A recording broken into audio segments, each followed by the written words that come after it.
Good morning, students. There are 38 participants. Today is your third chemistry class, and today we will be studying uh,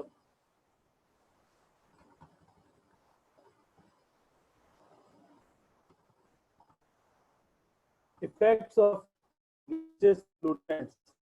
What we will study? We will study effects of gaseous pollutants. Already we have studied the various pollutants, that is oxides of sulfur, oxides of nitrogen, hydrocarbons, and oxides of carbon monoxide and carbon dioxide.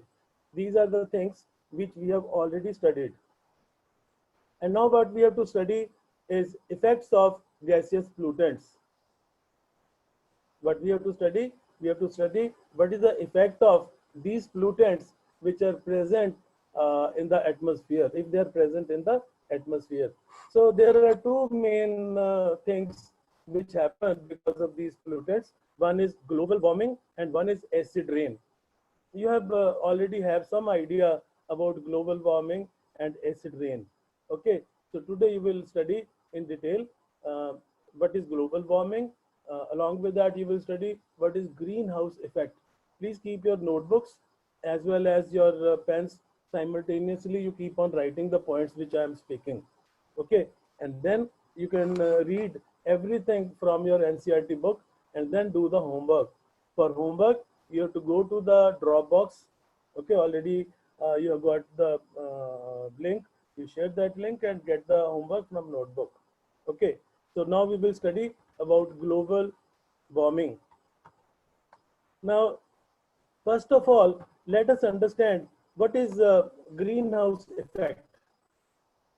Let us understand what is greenhouse effect. Now, look at this diagram.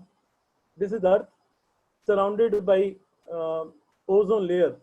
The outermost circle, it is ozone layer. Okay, and this ozone layer, it protects us from ultraviolet rays, right? The light which is coming from sun, it also consists of other type of rays which are known as infrared rays. All the heat which comes to the earth, it comes in the form of infrared rays. At home also, if there is a hot iron, when you iron the clothes, if the iron is hot and if you take your hand nearer to that iron, you will feel some heat is there, but you cannot see those infrared rays. So heat travels in the form of infrared rays. Now see on the left hand side, I have written 10 raised power 7 degrees Celsius. This is the temperature of sun. When at this temperature of sun, infrared rays are coming, they are having a very small wavelength. I have written infrared rays, and in the bracket I have drawn small wavelength. Okay. Now these infrared rays, whose wavelength is very small, okay, they can enter through ozone layer. They can enter through ozone layer. So they enter through ozone layer and they reach the surface of the earth. Okay, they are reaching the surface of the earth. Now, earth's surface as well as buildings and trees and everything on the earth, all those objects, they get heated up. Okay. Now the temperature of sun is very high. 7 zeros with 1, that means 10 is power 7 degrees centigrade, and the infrared rays which are coming, they are very small. And when the earth and its surface and various objects present on the earth, they get heated up, they also emit heat. They also emit heat in the form of infrared radiations. But the infrared radiations you see on the little right hand side, infrared rays with very large wavelength. The wavelength of these infrared rays which are coming from this earthly objects, it is very large. Okay, I have drawn it red ink. So these infrared rays with larger wavelength, they are not allowed to pass through ozone layer. So ozone layer does not allow them to pass through and go to the ether. Ether means the outer space. So all this heat which is emitted from the surface of the earth and from the objects which they get the temperature of around of the order of 50 degrees, 60 degrees, 70 degrees. So the infrared rays which are coming out of these heated earth surface and earthly objects, it is very, the wavelength is very large, and this large wavelength infrared rays, uh, uh, ozone layer does not allow it to pass through. So all this heat remains inside the ozone layer and earth. Okay, this is called greenhouse effect.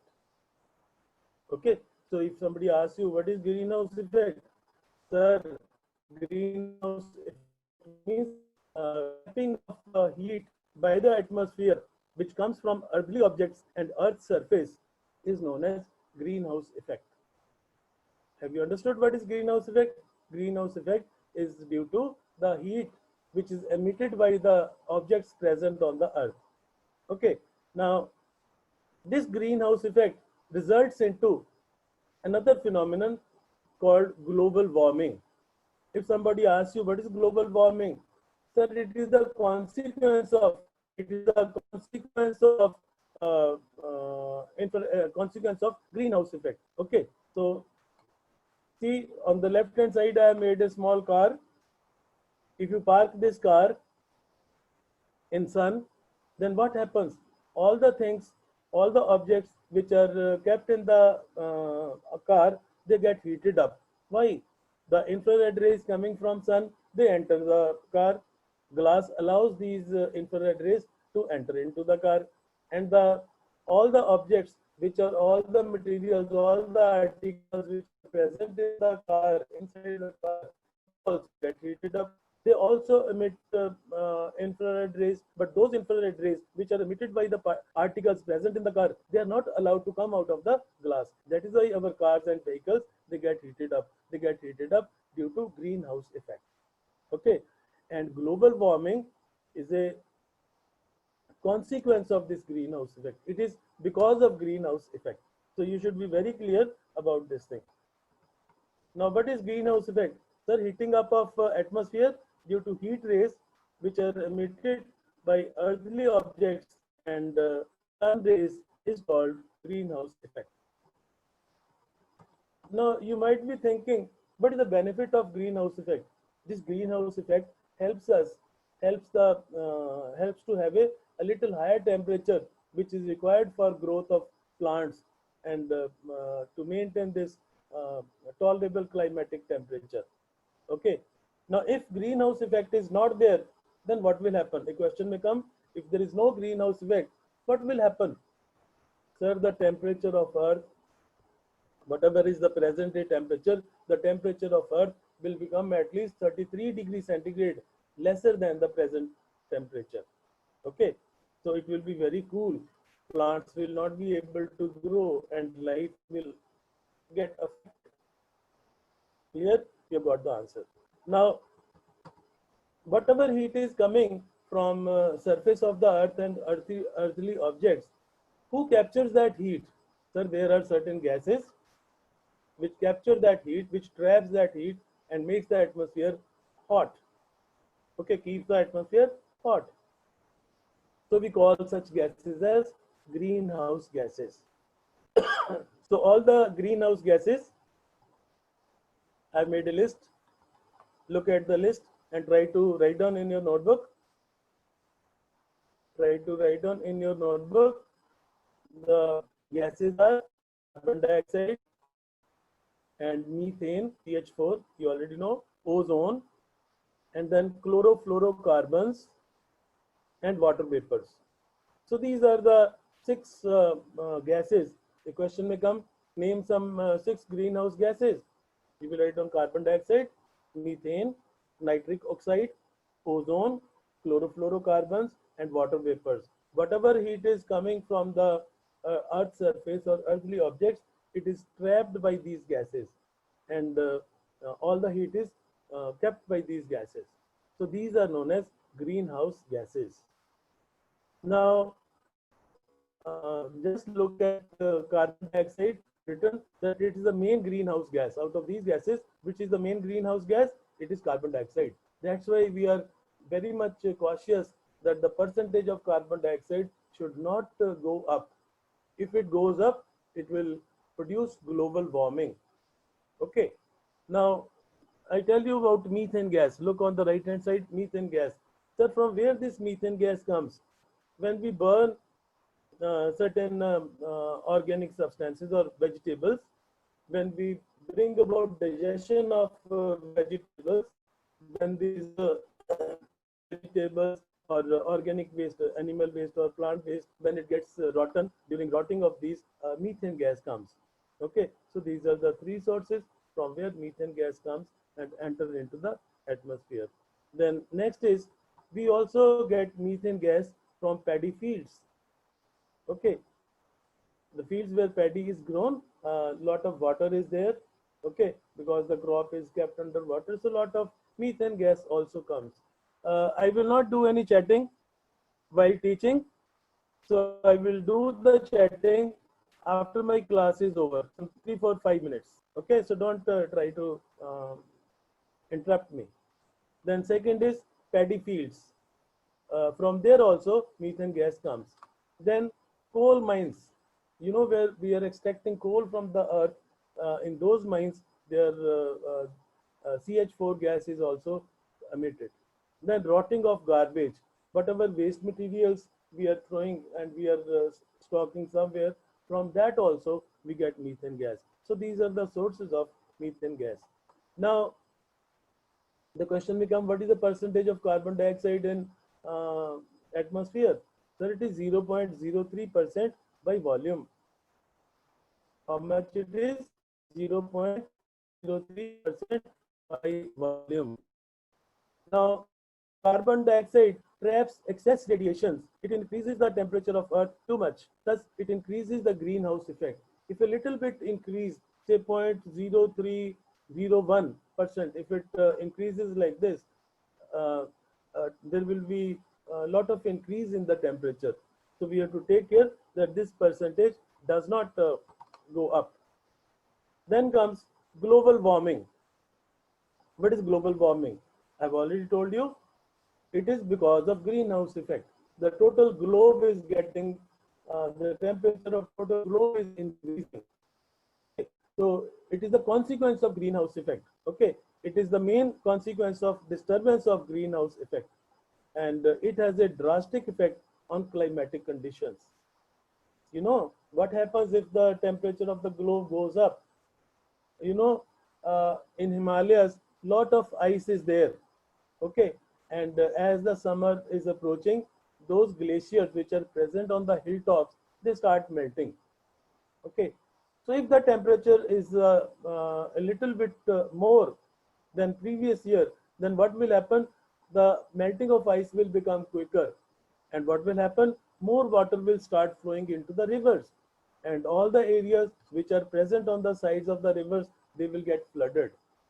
And when the glaciers, the ice blocks on the hilltops, when they melt fast, then uh, all of them, they will not melt gradually. They will melt all of a sudden, and lot of floods will be there. And simultaneously, the level of seawater will also go up. So these are the bad effects of global warming. So let us see what are the harmful effects of global warming. Now, global warming increases the rate of melting of glaciers. If the temperature of the globe is more, it increases the melting of glaciers. And then floods in low-lying area. I have already explained you. If these will melt fast, then there will be floods in the low-lying area. Rivers will be uh, filled with more water, and there may be floods on the adjoining areas. It will increase in the infections also. When there is a little more temperature, then infections also start attacking. Now, what type of infections can occur? Uh, the infections which can occur, they are diseases like malaria. Malaria will be then sleeping sickness. It is another disease, sleeping sickness. The person keeps on feeling sleepy, sleep sickness. Okay. Then dengue you are all aware. Then there is another type of fever which is known as yellow fever. Okay.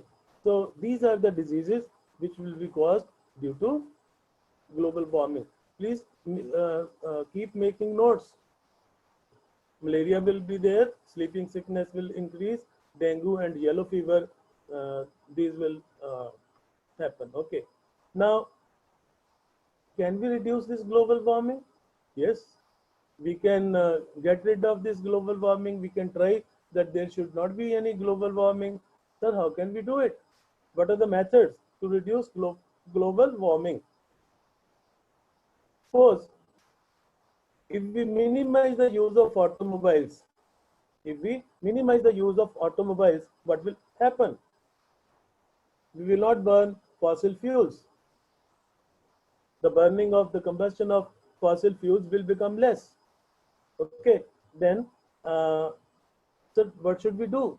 Instead of automobiles, let us use certain other means of transport like cycles, okay, like some other means, okay.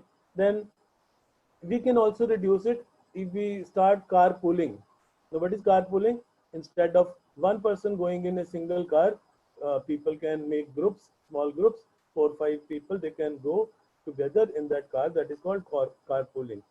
Then, if we start using public transport system, supposing there are 50 people going in 50 cars, and they are instructed to use public transport system. What will happen? Only one bus will carry them. So lot of reduction in the burning of fossil fuels will take. By minimizing use of automobiles, we can control global warming. So these are all important points. Simply you have to keep these points in your mind and then you have to write as the question is asked. Okay. Then we should not burn dry leaves. Now see, government is asking sweepers and other people that don't burn dry leaves, because dry leaves, when we burn them, lot of carbon dioxide and lot of other polluting gases, they enter into the troposphere. Then we should not burn wood, and we should also stop smoking. Okay, so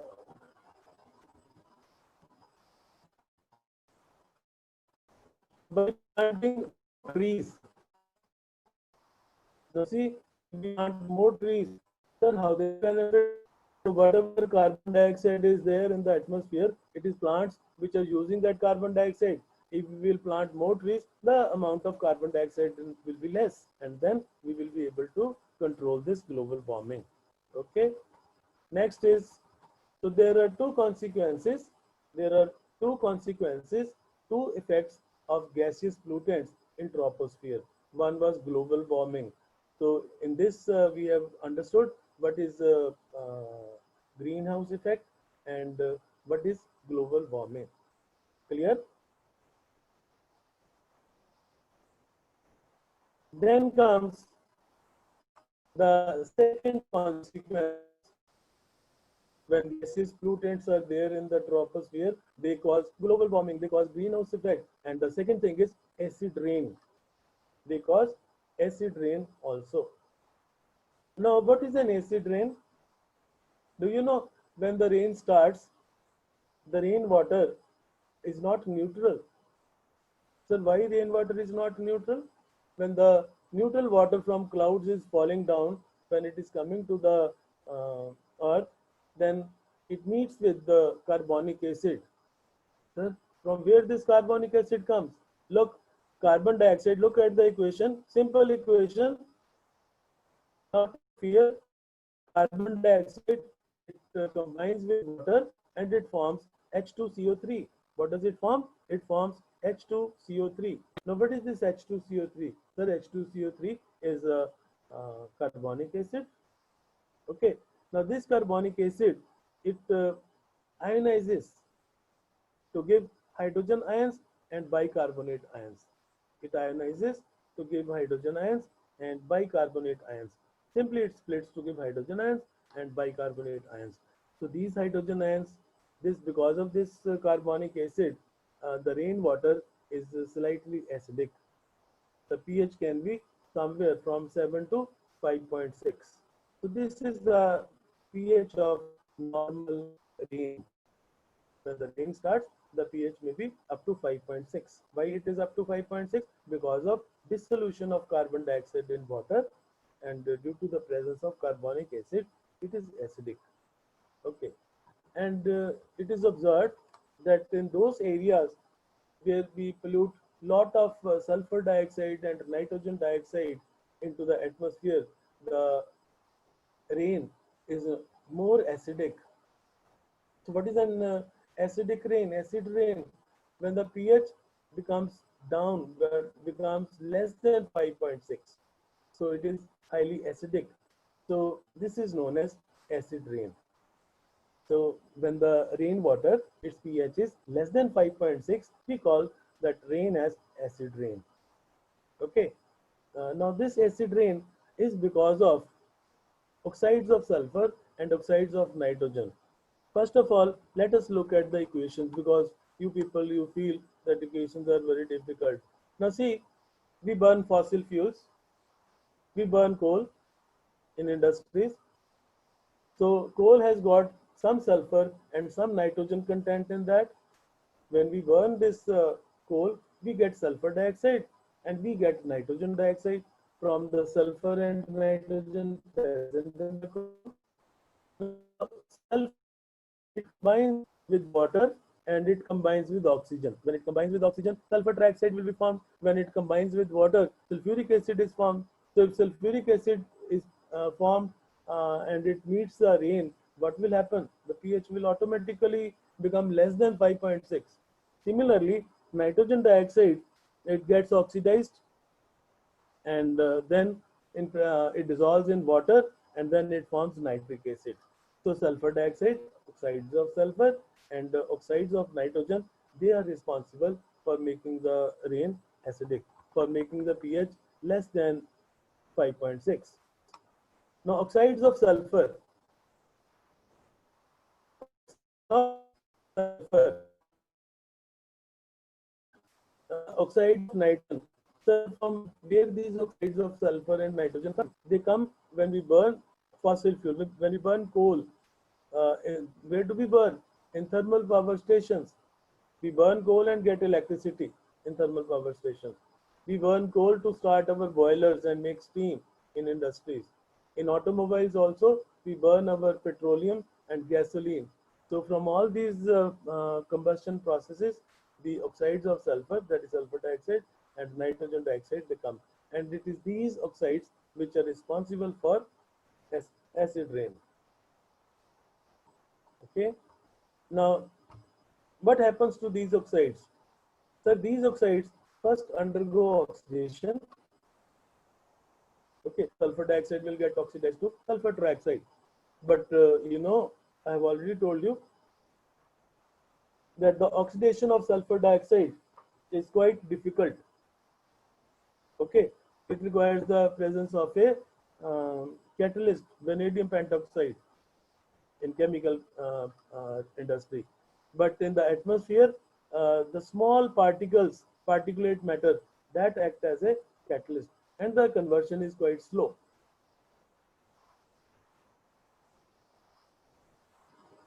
Now, the oxides of sulfur and nitrogen, they first undergo oxidation and then they react with water. So react with water means they undergo hydrolysis and the acids are formed. They undergo hydrolysis and acids are formed. Now, I've given the equations you have already seen. Who catalyzes these reactions? These reactions are catalyzed by particulate matter. That means small particles, minute particles which are present in the troposphere, they catalyze these reactions. Okay. Now we have to understand, keep on noting the points. What are the harmful effects of acid rain? What are the harmful effects of acid rain? Uh, as you already have studied it, that acid rain, it will react. Now see, if an acid is there and calcium carbonate is there, they will react. Supposing if there is sulfuric acid and calcium carbonate, that is marble, they will react and they will form calcium carbonate and okay. So the marble will react with these acids. So all those buildings, all those structures like Taj Mahal, they are covered by marble, and if there is an acid rain, this acid rain causes damage to the buildings and all other structures which are made up of marble. This is the first harmful effect, and you have already learned about it. Okay. because marble is calcium carbonate and it reacts with the acid to form water, carbon dioxide, and salt. Now, acid rains, they corrode certain metals. Corrosion means heating up of the surfaces of metals. This acid rain, it reacts with the iron, it reacts with the lead, it reacts with copper. And all these iron, lead, and copper, after reacting with this, it converts these into salts. That means it converts it into ions, and the ions flow into the water, and that water also gets polluted. That becomes polluted with iron cations, lead cations, and copper cations. Okay, so it corrodes the metals, and it also results into water pollution. Then now see, in the soil, lot of useful things are there for plants. Okay, when we water the plants, all those useful minerals, they dissolve in the plant and they dissolve in water, and that solution of those minerals or nutrients are absorbed by the plants. Now, if there is an acid rain, what will happen? All the nutrients, all the minerals which are present in the soil, they will react with the acids and they will be rendered useless. Okay, so it is very acid rain is very harmful to the plants and crops. Then comes acid rain also causes respiratory problems in human beings. Okay, so there are various types of respiratory problems which are which occur because of acid rain. Then, if the acid rain, all the water ultimately it goes to rivers and water bodies. What will happen to the fish and all other aquatic organisms, plants, and animals living in water? They become acidic, so it produces a harmful effect on the aquatic life also. So what are the effects? It damages buildings and other structures which are made up of calcium carbonate. It corrodes metals, and these metals, they react and form salts, and they flow into water, causing water pollution also. It is harmful for the plant crops, and because it carries the useful minerals, then it causes respiratory problems. Okay, and these respiratory problems, human, and also the acidic pH, when the acidic water flows to the water bodies, it affects the aquatic life also. Now, sir, can we reduce acid rain? How can we reduce acid rain? An important question. So again, if we don't produce sulfur dioxide and nitric oxides of nitrogen, the acid rain will not be there. So how we can do it? We can use vehicles which do not use fossil fuels. See, nowadays electric cars are coming, electric vehicles are coming. They will not produce the sulfur dioxide and nitrogen oxides. So by making use of vehicles which do not use the traditional fossil fuels, we can reduce the incidence of acid rain.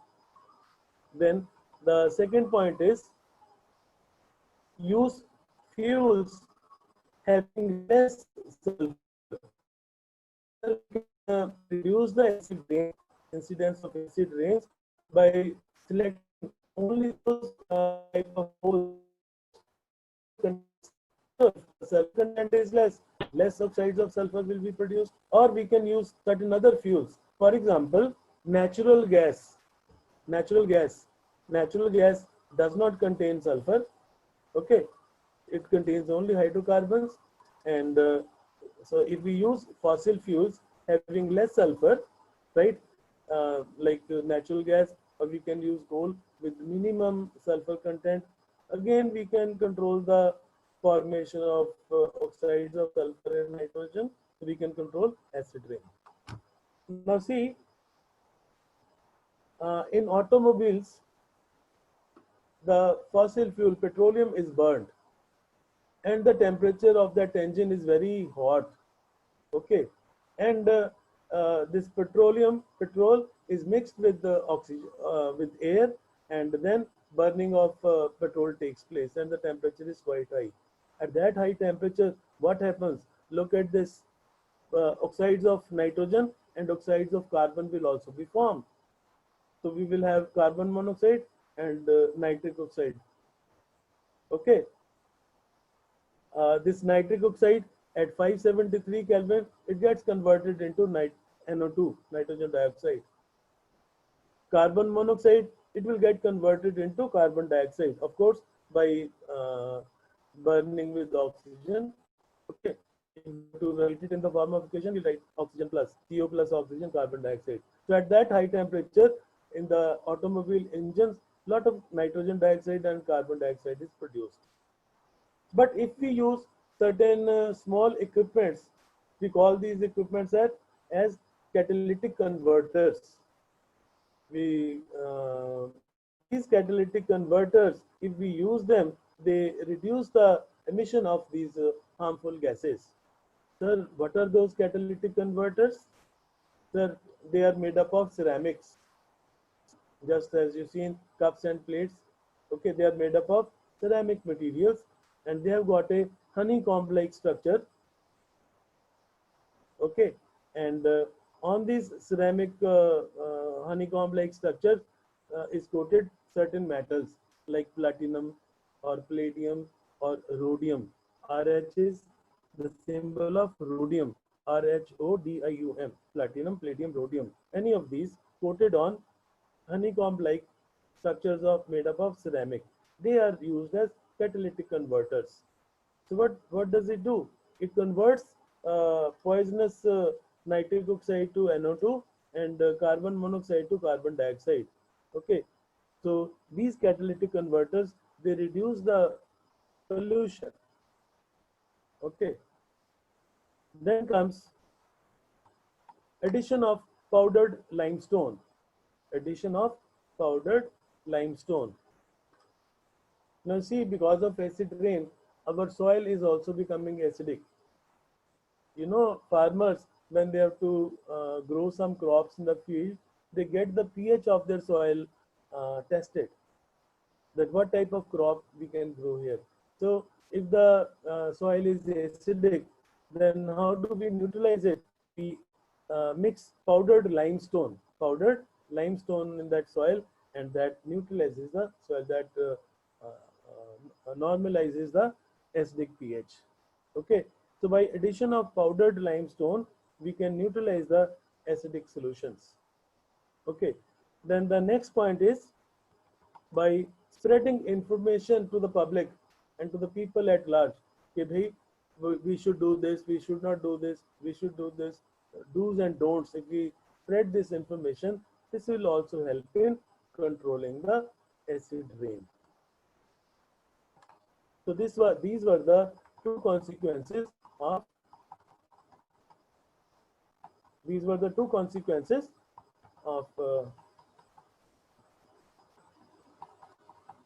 gaseous pollutants which enter the troposphere.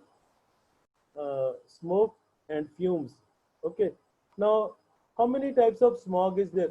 It's very important question. Please write down, what is smog?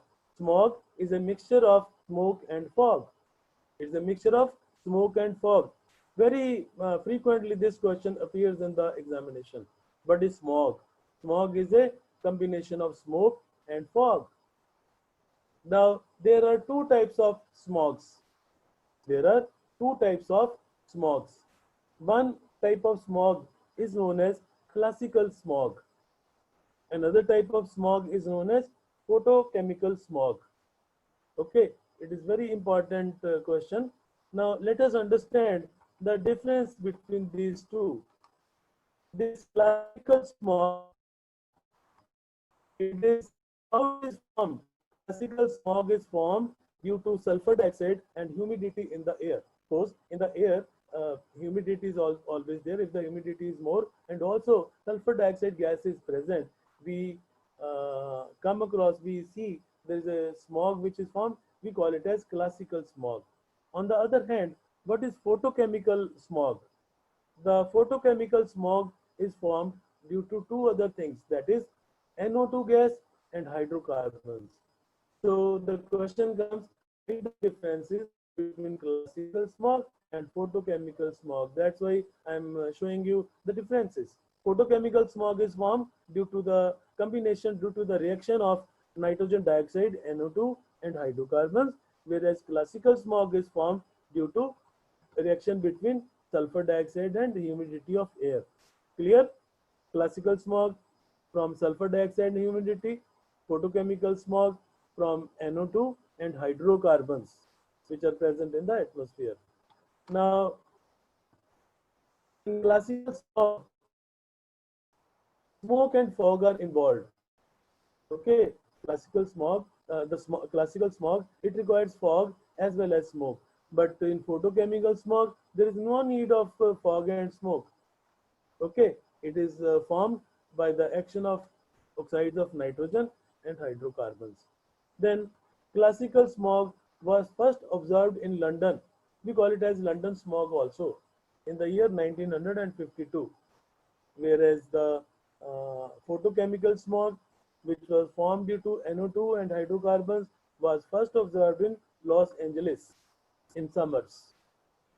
Okay, so photochemical smog is formed in hot summers, whereas classical smog is formed in cold winters.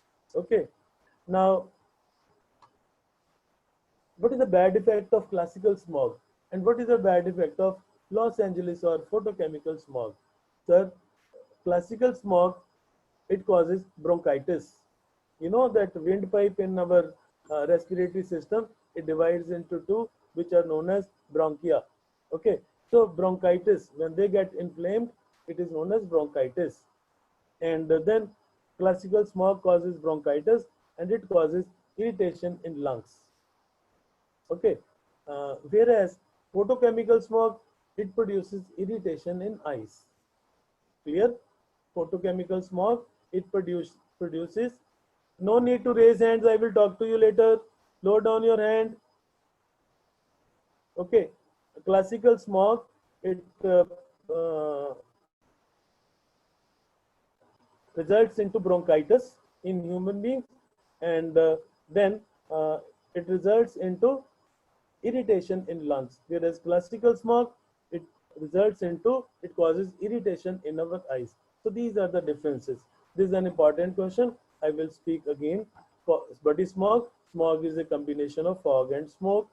Smog is of two types: classical smog, photochemical smog. Classical smog is formed by reaction between sulfur dioxide and humidity of air, and photochemical smog, it is formed by the reaction between NO2, nitrogen dioxide, and hydrocarbons.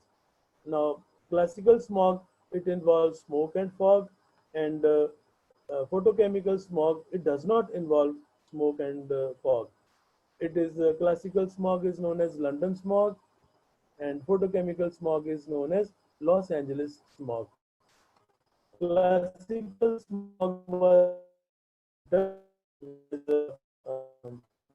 photochemical smog is formed in summer season. Classical smog, it results into bronchitis and it causes irritation in lungs, whereas photochemical smog, it results into irritation in eyes. 11th class students, you are already 2 months late, and the syllabus of 11th class is very vast. So if I will teach very quickly, you will not understand, it will not benefit you. So we should utilize all the time that we get for learning. Okay, after my teaching, you please go through the NCERT book. If any question comes to you, I'll give you my number. You can talk to me over WhatsApp. Okay, but before that, you must do your efforts to understand everything. And in my way of teaching, I try to teach you every that thing which may crop up in your mind while learning.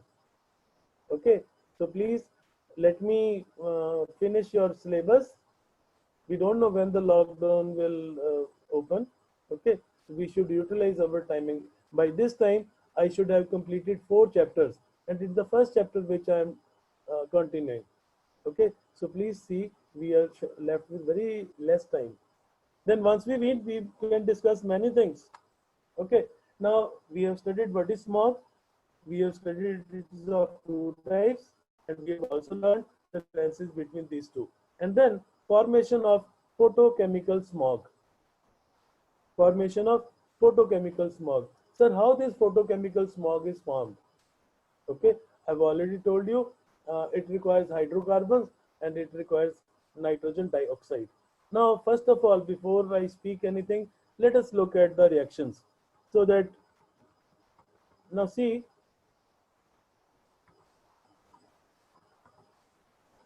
this nitrogen dioxide, okay, this nitrogen dioxide splits, it breaks down to give nitric oxide and oxygen. So this oxygen is nascent oxygen. It is on the state. It's very reactive. Sir, how it happens? It happens because of energy which this nitrogen dioxide receives from sunlight. Now, NO2 gas, if it is present in the atmosphere and sunlight is there, the energy of sunlight, it splits this nitrogen dioxide into two parts, producing nitric oxide and oxygen, nascent oxygen. And this nascent oxygen, I told you, is very reactive. Okay, clear? First is splitting up of nitrogen dioxide. And this nascent oxygen is very reactive. What it will do? It will combine with the oxygen molecules present there. So when it combines with the oxygen molecule, what will it produce? Ozone. So the next reaction is oxygen, molecular oxygen, dioxygen plus nascent oxygen. It will form ozone. So simple. Now this ozone, it reacts with NO gas. Now ozone is an oxidizing agent. It will oxidize nitric oxide.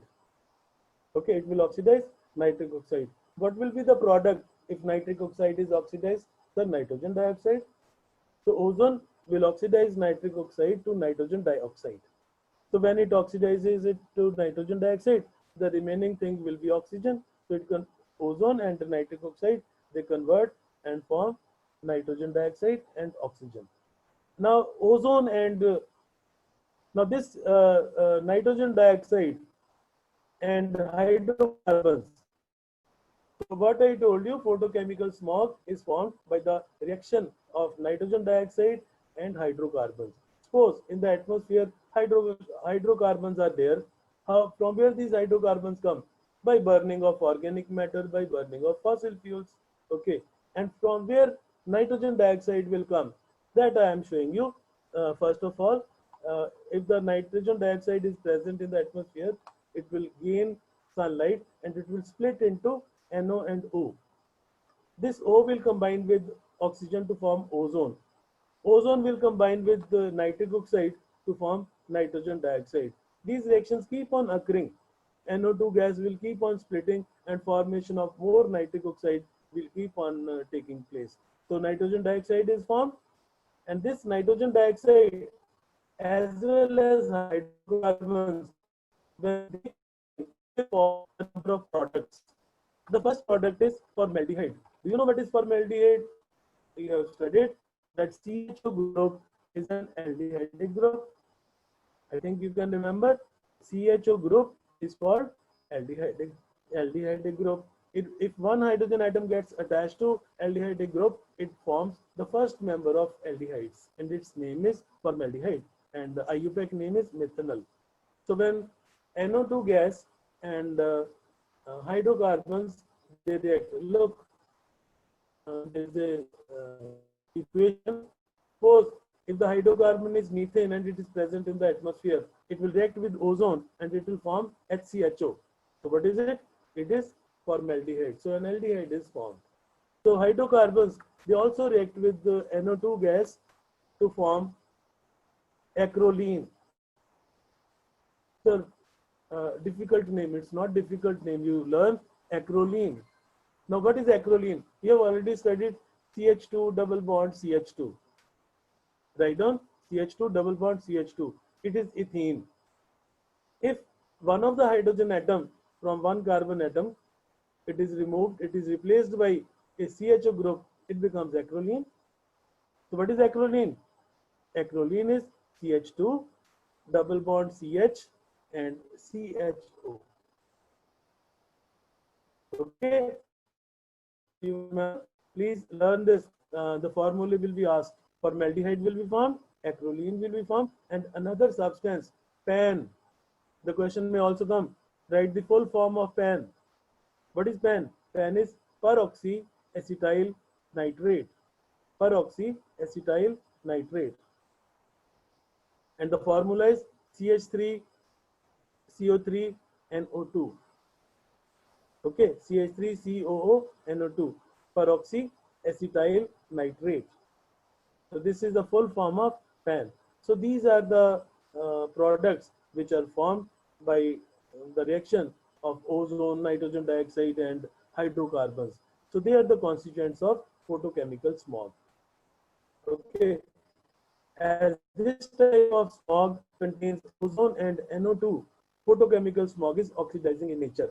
So when I have written the differences, you can also write down that photochemical smog, it is oxidizing in nature, whereas classical smog, it is reducing in nature. Why photochemical smog is oxidizing in nature? Because it has got compounds like ozone and NO2, so it is oxidizing in nature. Now let us go through this formation of photochemical smog. The first step, splitting of NO2 gas by absorption of free energy from sunlight. Sir, NO2 will split to give NO plus nascent oxygen. Okay, nascent oxygen is very reactive. Formation of ozone from oxygen. Dioxygen is there in the atmosphere. Nascent oxygen will combine with this and form ozone, and then ozone will oxidize nitric oxide. Ozone will oxidize nitric oxide NO to NO2, and it will get converted into oxygen.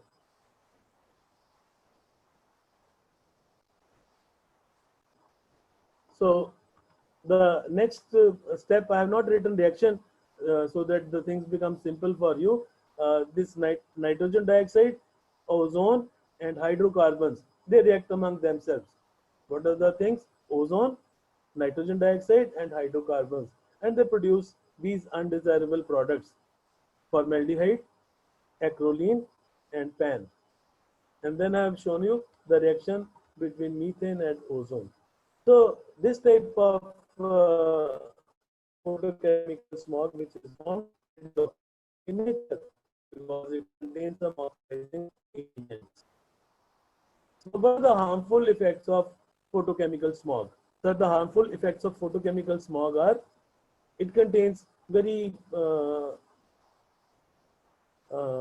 injurious chemicals like formaldehyde, acrolein, and peroxyacetyl nitrate. They are very hazardous. Okay, now ozone and PAN, they cause irritation in our eyes, and they cause irritation in respiratory tract and lungs.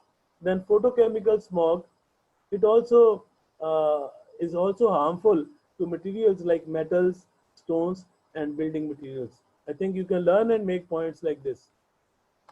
Ozone is harmful to rubber. Or the various types of rubbers, they start getting cracking. If the rubber is exposed to ozone, cracking of rubber will take place. And ozone also causes aging of rubber. Supposing if you have got a rubber article and its age is 5 years, maybe after 1 year or 2 years, its age will be finished. That means if it is kept in an atmosphere of ozone, okay, so ozone causes aging also in rubber and cracking. Then ozone is also harmful. This ozone is also harmful to, smog is also harmful to fabrics and crops. So harmful effects of photochemical smog.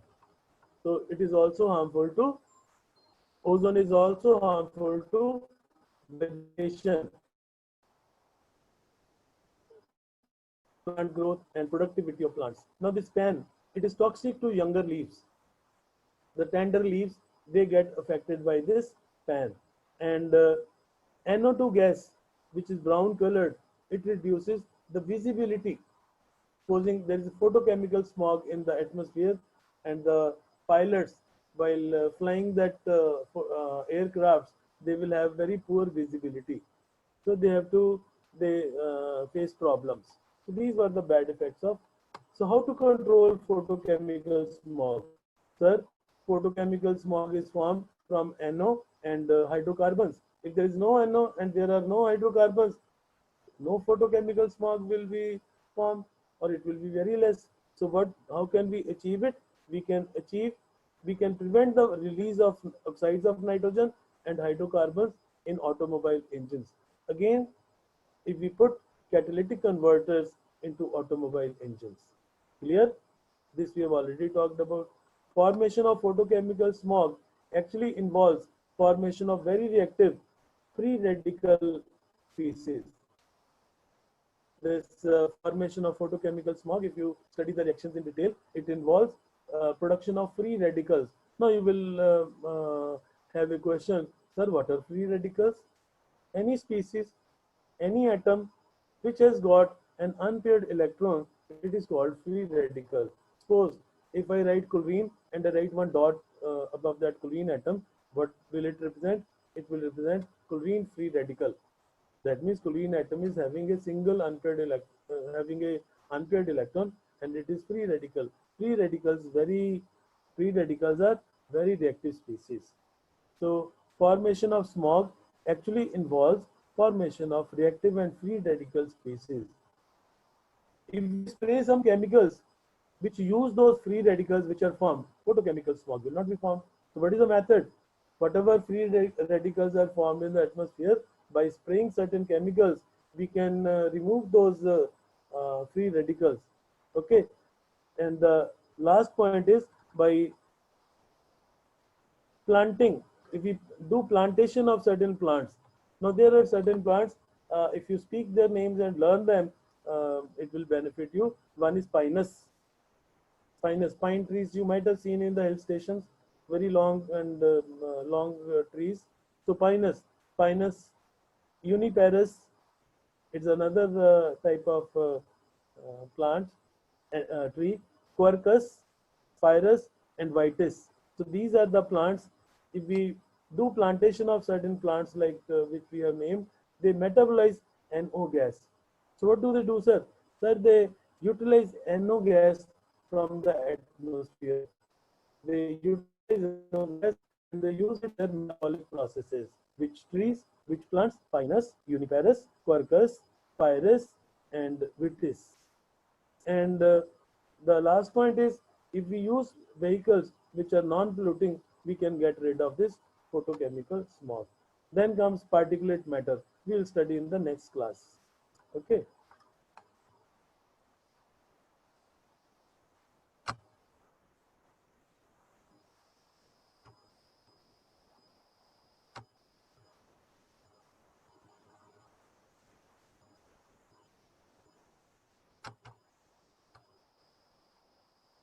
Yes.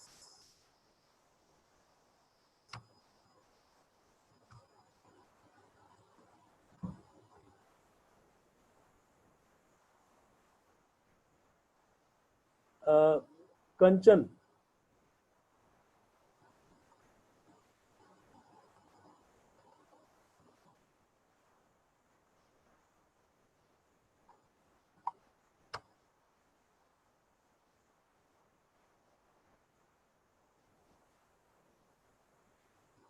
Please upload videos on YouTube of PDF.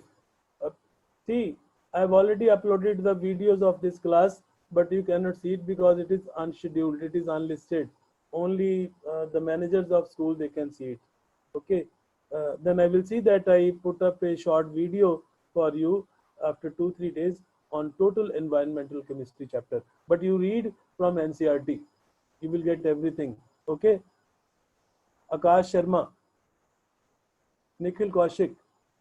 Sir, free radical species again. You read it, you will understand it. Tomorrow also, next class also.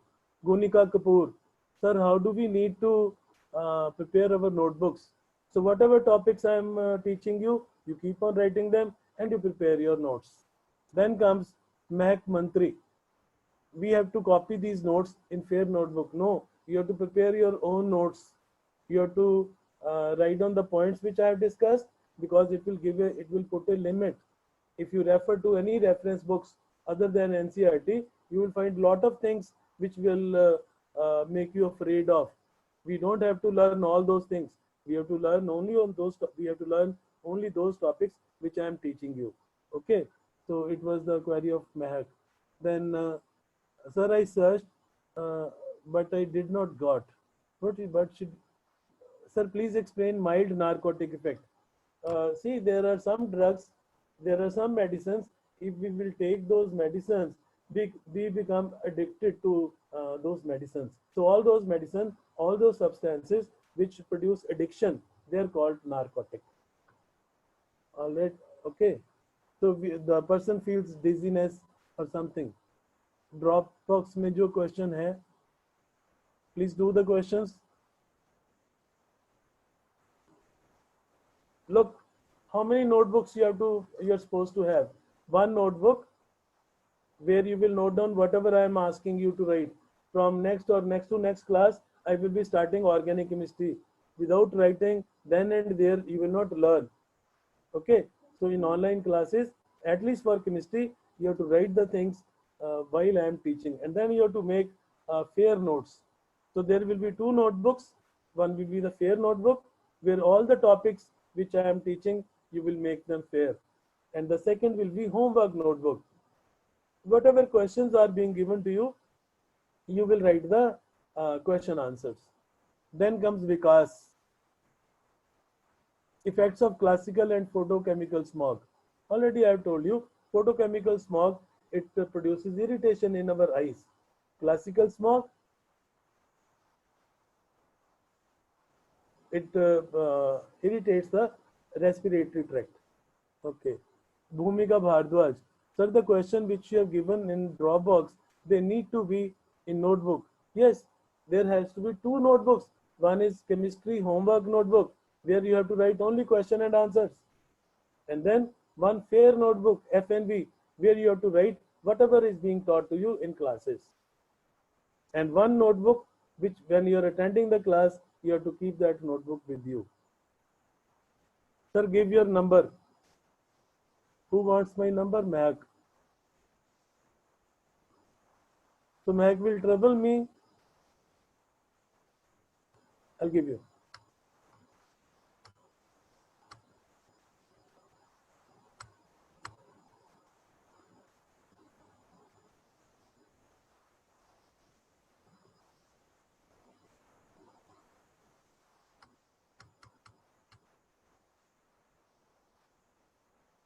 क्या हम अपने आप भी notes बना सकते हैं? क्यों नहीं? But your notes have to be from proper books. Tarun Sharma. Good morning, sir. Very good morning to you, Tarun. Sanjana Khatri. Sir, if all heat remains in ozone, then the heat can heat up the ozone also. Yes, ozone is also already getting heated up, because ozone is the outermost layer of stratosphere. Kanchan Sani. Sir, the diagram which you have made about greenhouse effect, we have to draw it in fair notebook. Please draw it. See, today you have understood what is greenhouse effect. Okay. Earlier you have learned it, but not you have not understood the reason. Now you are in 11th class. You have to be studying the things in a little more deeper details. Okay. Thank you very much. I think I have talked to all of you, because today I have not started the next topic. So I have got some 4-5 minutes to talk to you. Thank you very much. All of you are very nice, and I wish all of you to get success. Thank you. Please study chemistry simultaneously.